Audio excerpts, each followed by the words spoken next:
Hello friends, welcome to latest leaves and lines.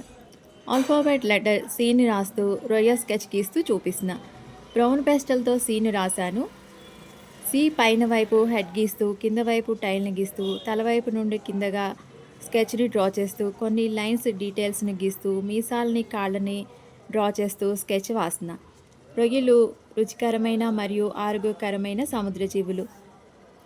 వీటిని ఇండియాలో ముఖ్యంగా ఆంధ్రప్రదేశ్ వంటి తీర ప్రాంతాల్లో వివిధ రకాల వంటకాలు చేయడానికి విస్తృతంగా ఉపయోగిస్తారు. రొయ్యలు ప్రోటీన్స్, విటమిన్స్, B12, ఖనిజాలు, జింక్, ఫ్యాటీ యాసిడ్స్, యాంటీ ఆక్సిడెంట్స్తో ఉంటాయి. గుండె ఆరోగ్యం, మెదడు పనితీరుకి, రోగ నిరోధక శక్తిని పెంచడం, క్యాన్సర్ నివారణకు, చర్మ సౌందర్యానికి, బరువు తగ్గించడానికి సహాయపడతాయి. ఈ స్కెచ్ మీకు నచ్చుతుందని అనుకుంటున్నా. మీరు కూడా ఆల్ఫాబెట్ లెటర్ సిని రాస్తూ ఈ స్కెచ్ను ట్రై చేయండి. ఈజీగానే గీసేయచ్చు.